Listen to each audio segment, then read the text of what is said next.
Gil, Martin, you're here, man. we are. Okay, let's get into it.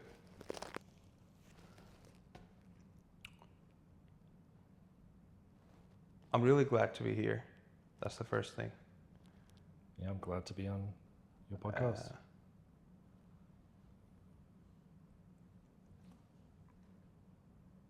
So I've been knowing you for a while now. And this is a very meaningful thing to do, this podcast and the different aspects that we're gonna go through together. But the first thing, why bodybuilding competition? Yeah, that's a great question. And I guess something I probably still ask myself. But I essentially I had a fondness for sport and competing. Throughout my teenage years, I'd competed in Australian rules football and swimming and athletics. But I stopped competitive sport when I was about 19 years old. And I think there was always a drive or something in me that I wanted to play sport and be a part of competing again. But there was also a reluctance in me didn't want to go through the rigors of doing that and what that meant. But then, COVID happened and I'd gotten really out of shape and overweight. And I went to a strength and conditioning gym, culture conditioning here in Perth. And I did a weight loss challenge. Now, because I was so overweight and they had a weight loss challenge for 6 weeks. Now, I won that weight loss challenge. I lost the most kilos and won a prize. They then had another weight loss. How much were you talking about? So I lost 7 kilos in 6 weeks. Gone on an extreme diet, one that had been guided by, they had a plan and everything there, but I never had a cheat meal. I never strayed from that diet at all. I was religious on that diet. And so I lost that 7 kilos and put on muscle, and everybody just noticed these huge changes. And I'd rocked up someone that was barely being able to run to being one of the fittest ones there. They then decided to have another challenge, I think a month later now. I'm not sure why, but it was another 6-week challenge. And I was thinking, I wonder if I should go in it. Like, would I be able to do any good? I've already lost all this weight. I went in it again, and then I won. What was the new challenge? It was another 6-week weight loss challenge. Same. Yes, yeah. So I won that challenge as well. Again. I lost another about 7 kilos. So in the span of 3 or 4 months, I think I'd lost 14. I went from about almost 100. It was about 100 kilos down to 87 kilos just with this. Now, keeping in mind too, these were class-based, strength-based training classes, but I was going every day. So they were running them 6 days a week. I was even doing 2 classes on a Saturday. There was a strongman class and a weekend warrior class. And yeah, I would do those back to back on a Saturday. So Monday to Saturday I was training. Then I was even training, doing strength, like more hypertrophy training on a Sunday. So I was training basically 7 days a week at this stage and dieting within those, when I was doing those 2 6-week blocks, dieted religiously. I think during the second 6-week block of the weight loss challenge, I maybe had 2 cheat meals that whole time. And even those, I think I got, they're like a protein burrito from Zambrero. So hardly anything that I was doing was off that diet at all. And I think that lit a fuel inside of me. And Where was that fuel from? I think it had been there because I always wanted to get back into some type of competitive sport. And I think going through putting a lot of weight on during COVID, the big well, just it would have been before, a little bit before COVID, and then during that initial sort of year of COVID, it put things into a lot of perspective because I was struggling to just do normal things, and I just felt so heavy, and I knew that I just didn't want to, to struggle through. It was almost sort of like struggling through, day-to-day things, and I just didn't want to be that way any longer. And I realized probably a week into that challenge that, yeah, this is where I wanted to be. This is what I wanted to be doing, to be physically active and, eating the right types of foods. So we had 2 6-week blocks of losing fat, losing weight, essentially. Yeah. But mentally getting prepared for doing such thing, did it happen in a short period of time where you were preparing yourself? No, very short. I didn't really have time to think, and I think I needed that because if I did, I may not have done the challenge. Yeah. So I needed to really just not think about it too much. Just put my name in and do it. I didn't know anybody at this gym. It was even a 20-minute drive from me. So I was driving 20 minutes every day just to attend the classes there. Right thing, right now. Boom, I'm going to do that. Yeah. And even on the back of that, then so that year they would have yearly awards, and I won Athlete of the Year with them at their end of year awards that year. So, and as well as most improved as well. So I think that was great to get that, not just getting those 2 first places in the weight loss challenges, but to get that recognition there as well. It made me feel really good. And, everything that I'd done, had all the sacrifices that I'd made up until that point in that block of, say, that year had definitely been worth it. One question. So you obviously felt like, I want to do this right now. Let's do this program 6 weeks. But I mean, that was much smaller thing compared to that bodybuilding competition, right? But every time you wanted to make these decisions, were you sure if it's going to happen or not? Or were you sure that it's going to be nicely organized, everything is going to be planned, it's all achievable? No, not at all. In fact, I had a lot of doubt in my mind I guess if we fast forward, so after that, I'd kept on training at this strength and conditioning place, but I'd sort of in the back of my mind, obviously I wanted to always sort of had in the back of my mind, and even somebody at the gym had mentioned, you should get up on stage, like, just how the physique and whatnot. And I remember, it was a person at the gym, and it sort of stuck in my mind thinking, oh, wow, someone actually thinks that I could do it. I would like to do it, but I had no idea the way to do it. And I thought it was just going to be impossible. There's no way that I would be able to get into that realm. What was the impossible thing behind it? I think the physiques they had just seemed to me like I'd created a really good physique at that stage, but to get to that level and just to get up on stage, I think that was another thing that scared the hell out of me in front of all these people.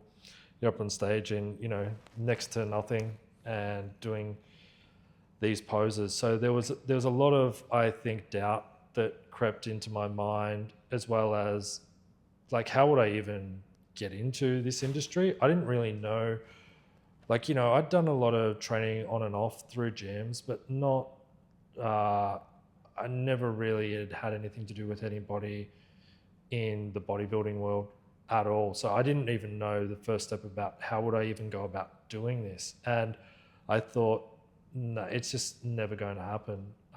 Then we fast forward and I meet my partner, who will be my wife in a few months, and Sherry, and Yes.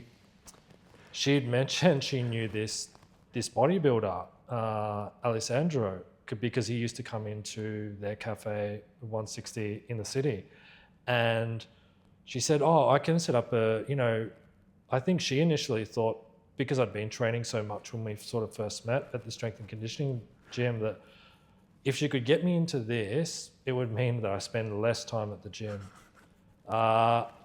And so she set up a meeting and I met Alessandro and we talked for hours and hours about bodybuilding and what I wanted to get out of what he could do, what I wanted to get out of it. Gave me realistic expectations in that meeting, look, to get the foundations. This is probably going to take a year before you compete. But I walked away then from that meeting thinking, wow, okay, this is happening. So I felt like pretty happy that all this had come together and it was now actually happening. I'd gone from thinking it never would, there was not a hope in hell, to actually meeting somebody who was in the industry, and I guess the rest is history. So what's the message behind here? Doing something I think magnificent? it's something. Look, I never thought I would be able to have done this. I've done 2 shows now, and in my wildest dreams, I never would have thought that I would be getting up on stage. It's completely out of my comfort zone. I'm quite an introvert. To get up on stage in front of all these people and perform and do something, it's like something that's extremely scary to me. It's completely foreign to what I'm used to. So it's just something that accomplishing something that I never thought that I would be able to do it's been a huge driving force. And I think to prove myself, even the doubt in myself, to prove that wrong, that I can do it, that I can accomplish things, that things are possible, that they are, if you have the right people and the right approach, right mindset, approach, and right plan in place, that you can accomplish your goals. So it's okay to have fears and doubts. I think you have to, because if you don't, I think you could potentially be setting yourself up for failure. I mean, look, everybody has to have some arrogance, some confidence in them, but I think it's that doubt and that fear of failure that helps drive you Forward. to be able to accomplish these things. So what you're saying, if you have a fear, you had some fears, and then instead of letting it get into your brain every day, you just felt like, I have to just face to all these fears directly and just get into it. Yeah, you've just got to be able to face it. And there are going to be times where, I don't know how many times I've doubted myself throughout the preparation, countless times. But it's about overcoming that and building a resilience to be able to then get up on stage and to put on a show for the audience. It's I think you need to use that fear and that doubt as a driving force to help you to get there, because it helps to just helps you to overcome things in not just bodybuilding but in life. I want you to do something. Remember one of the moments that you had fear and you had a lot of doubts and everything else. Yeah, right in that moment, because Yeah, we were sitting down here and we were just talking. Yeah, and it's but it's gonna be different when you are in that actual moment, in the actual every second of it. You know, you're just sitting there with yourself, thinking about the fears, the doubts, what ifs, and all this stuff. How did you overcome those moments? Right in that moment, the darkest ones. Self combination of things. So support network around me. So Sherry, my partner, has been incredible, and I probably wouldn't have been able to do it without her. Self-reflection, trying to maybe delay decisions that I make to think more rational, because in those moments I'm not, you're totally irrational. So there were so many times where I would say to Sherry, I just want to quit, and especially in that last prep. And never said this to Alessandro, so if he ever watches this, then he's going to know. But there's a lot of times that I thought of texting him saying, I can't do this anymore. This is just getting too hard. There are just so many things going on in my life. It's just getting too much. So in the preparation for my last show, we moved house twice. So we moved out of the unit that we lived in, moved in with my in-laws for a period, and then we moved into the house we're sitting in now. These were both whilst I was doing prep for this show. So severe calorie restrictions, foggy brain. We moved in here 3 weeks out from the latest show. Probably not the smartest, move to be moving whilst you're doing prep. I wouldn't recommend it to anybody. I would try not to, if I ever did another show, not to do it again. But I think it was another thing that, I guess, when I look back on it now, I think that, wow, we had all these things that were being thrown at us, but we were able to overcome those. And I think it feels more satisfying, because if it didn't have those, it makes it more memorable, just know that you're able to come over all these other obstacles in the way. And I guess, look, that comes back to, that could be anybody, because life happens and you can't, life's not going to be it's not going to be linear. Nothing's going to go perfect in a preparation. You look at the best performers, Chris Bumstead's, I think almost all of his preps, there's been all these things that have gone wrong at some certain stage. So you've just got to, in a way, embrace those things. It's a part of life. Those things are going to happen. And when you look back on them, it'll just, it just makes me smile, and just that it's, it makes that sense of accomplishment just that bit better, that bit sweeter. So you never felt like there was a perfect time? No, I don't think there is. I don't think, for so many things in life, when's the perfect time? Because the perfect time is probably, you're never going to have the perfect time. And I guess that's why a lot of people put off doing so many things in their life, because they're always waiting for that perfect time, or that perfect time might never come around, and then you'll never get to experience what you may have, been able to. I think you decided to just create that perfect time for yourself rather than just waiting it for happen. Yeah, you have to just say, look, it's got to happen now.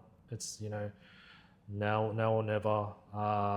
Not to wait for those, for if there is ever going to be a perfect time. Just do it. If you want to do something, just do it now. Obviously, it's not going to happen for everything, but if there's a way, then just do it. You mentioned something I'd like to go a little bit deeper to that. You said when you felt like you should give up, you felt like you shouldn't let a lot of delay to happen between whatever you're doing. Yep. Why? What's that delay going to do to the things that you're doing, to the goals that you're pursuing? What is it going to do if you delay it too much? Yeah, okay. So what I meant to... So you mean so if we're talking about just to delay the decision that I was potentially going to make. So if I was deciding I wasn't going to compete, no, it's probably not a good time in this moment I've got to just gather my thoughts, speak to Sherry, think about things when I'm a bit more rational mode, and I'm able to think, more clearly than what I am now, because, I could have made a snap decision to not do that. I know now if I did that, I would have regretted it for sure. When I think about it now, in the moment, you're not thinking that obviously, but yeah, definitely now. I'm definitely glad that I, went through and did the show. What was the effect that all these competitions had on your relationship with Sherry? I think it's helped us to grow a lot closer. Bodybuilding it's very individual. It can be very selfish sport. Just the demands on the time. Like time it's 24 hours a day, especially when you get into prep, because unlike other sports, it's not just the training in the gym, and that could be anywhere up to 3 hours during prep. But it's like the dieting, the meal prep, the cardio, the making sure you're recovering well, you're getting enough water, all these things that have to trying to manage mental stress. And then I'm trying to work a full-time job, being in a relationship, family, social things that are happening. It's a huge commitment. It's like a full-time job. And when you've got another full-time job, having two full-time jobs. For you or for both of you?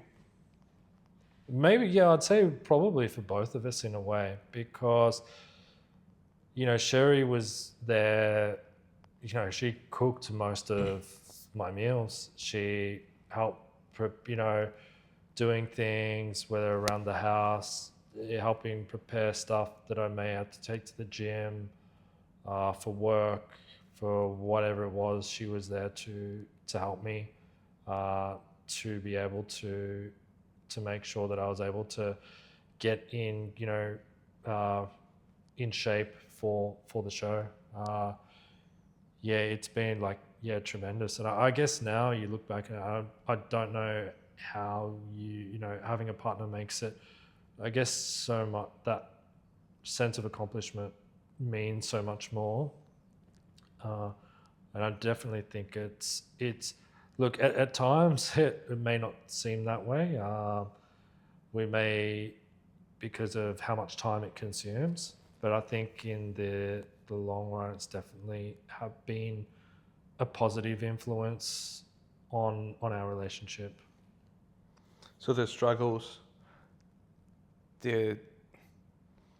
all the gatherings and stuff where you are on your specific diets and just things. So all the struggles, they're either struggling together or separately, it all gave more depth to the relationship that you guys had together. Yeah, definitely. And I think the other thing is too, I guess, for the audience to know, Sherry is Persian, so coming from a Persian family, social gatherings, family time, it's very big. So there are a lot of social gatherings, especially in their household, and there's always a lot of food, drinks, everything, all these things that you don't need. I guess things to test to test your will and resolve, whether you'll succeed or not. And yeah, that's been another aspect. It's been difficult for them to to understand. I'd have to bring in my own food in containers, and they would be wondering why I can't eat the food there, offering me things, why can't I eat this or that. But I'm pretty sure it helped you a lot when you were bulking up, right? Yeah, true. So for a bulking season, Persian food is The best. the best. That's it. It's a great help. It's a great help at one end. At the other end, not so much. That's for sure. But even with that, like even friends or work colleagues, even my own family have sort of probably struggled or to comprehend really, what it is that I'm doing and the, sacrifices that I'm making to get there. I know a story, and I want to bring it up, between you and Sherry on the first date. What happened? On the first date, What did you ask her? so when I found out, I found out that she was from Iran, and yeah, for some reason, like we'd been chatting with that beforehand, but I didn't know that, or hadn't asked. Like, I'm not sure what had happened there. And when I found out she was from Iran, first question I asked her was, "Oh, do you know Hadi Chupan?" And yeah, she was like, "Who?" Didn't seem to know him. Had to look him up, and then. On the first date? Yeah, the first date. Yeah, I had to mention that. I had to ask if she knew the Hadi Chupan, the Persian wolf. Amazing. So, all these achievements, how's it gonna help you for whatever you're gonna do in future? Well, I think in different aspects of your life. Yeah, look, I think immensely. I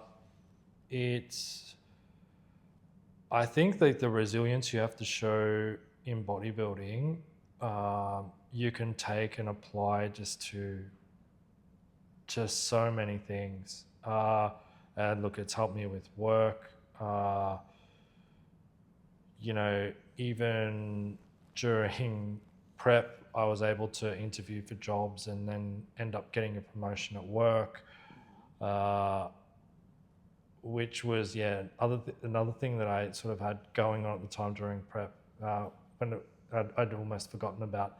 I think just being able to deal with things and see things more clearly, like doing bodybuilding or preparing for bodybuilding shows, I think it really helps you to, because you can be down at the lowest lows you'll ever go in bodybuilding prep. It's like one of the hardest things I think I've ever had to do, physically and mentally. Maybe I'd say maybe more hard mentally than physically, actually. And I think if you can go from that lows, but then you can get the highs, the achievements you're getting, you're getting first prize on the stage. So I mean, you go from these lows to these highs, and you're able to see that things will turn around and things will be okay. And being able to apply that to just all aspects of life, it really helps to build on with character from that. I mean, look, obviously there are other aspects, health related aspects that, benefits that you're going to have that are going to help you throughout life as well. But yeah, I think the resilience you have to have as a bodybuilder is it's something else, and I think that's why, you know, there's probably a very tiny percent of the population that would even be able to do a bodybuilding contest prep, because it's insane. You have to be dedicated. As I said, it's a 24-hour-a-day assignment especially during those last 3 or 4 months. I mean, even during off season, you know, you still got to be managing certain things, but during the contest prep, it's just something different altogether. You know, dealing with such low body fat percentages and your hormones and your just everything that is going on with that, it gives you resolve. You feel like you're finding some new aspects and new levels of resilience and toughness in yourself. Definitely. Like, by doing this, I know myself, like, you know, that I built that resilience that I've been able to build through bodybuilding it's given me, you know, I guess a result that, you know, and something that I'll be able to take and use and apply to other aspects. There's another thing I like about fitness, bodybuilding, anything related to that, is that not only you have to work on it with consistency to get better, but you have to work on it to maintain it. And this is like one of those things that you can't just throw different things to it. You want to have a better shape, you have to do certain things. There's no shortcuts. Yeah. And it makes it really nice. And I think it faces every single person with the reality of just giving up on the shortcuts. You want this, you have to do this. You want this, this is the way. Either go this way or just give up. And I believe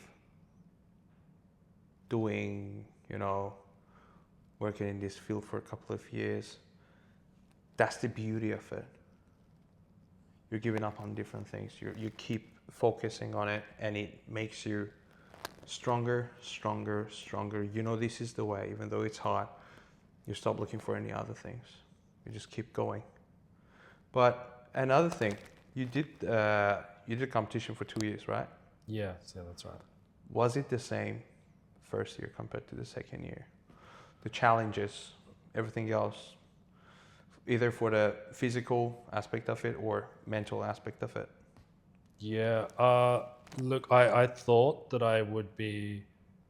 It's funny because I thought I would be prepared. I thought, this will be easy for me to do. I've done it a first time. It'll be easier for me to do the second time. But yeah, no, it wasn't the case. In certain aspects, I knew certain things would happen and what to expect, but at the same time, no, it was just as hard, if probably harder, just because of the amount of changes that we had going on like in our lives with things outside of bodybuilding.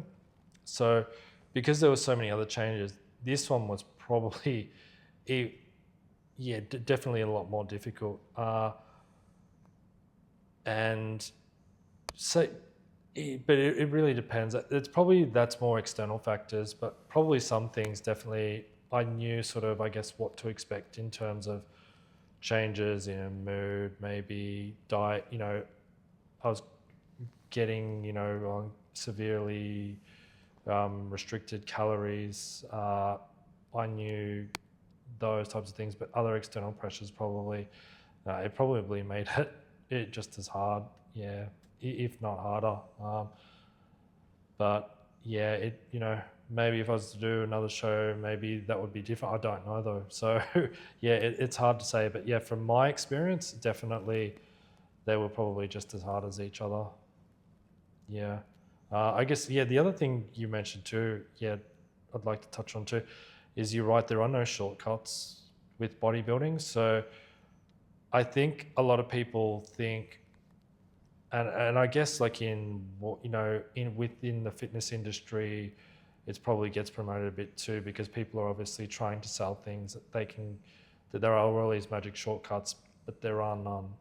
I think bodybuilding, it's more like a marathon as opposed to a sprint, because it's a long process, and it can take you years of training to build that physique. Yeah, it's not something you build overnight, and you're right, you've got to be consistently training.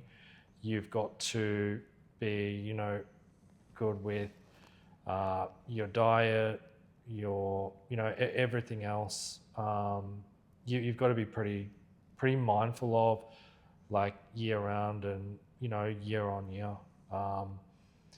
You've got to be able to keep on top of things. And yeah, as I said, it's something, it doesn't happen overnight. You're not going to build all this. It's going to take a lot of time, and there's always probably going to be somewhere on your body that you need to improve at some stage. Well done. Beautiful. It's a great pleasure to be here. I really enjoyed the time with you. Is there a final message you have for the people watching this video? Yeah, look, I just wanted to, thanks for having me on, Martin. I know it's been a long time coming, but yeah, we finally got here. Look, I think just to, like, if you want to do something, just give it a go. Just do it, because you never know what, you might be able to accomplish. I never thought I would be able to step on stage. So yeah, my final words of advice would just be to just give something a go. You never know, what will happen, and I think you'll regret it if you don't give it a shot. So you felt like that's something I always feel, that what I have to pay for my regrets is going to be much higher than what I have to pay for achieving something. And I feel like whatever I want to achieve, it's best to pay for whatever it needs to achieve that, rather than paying for the regret behind it, because I feel like that's going to be killing, and it's going to be endless. Yeah, no, I agree. I think regrets are something that they can stay with you, and they can really, really affect you. So yeah, definitely give something, just give what you want to do a shot. Thanks for your time. No, thank you. Perfect.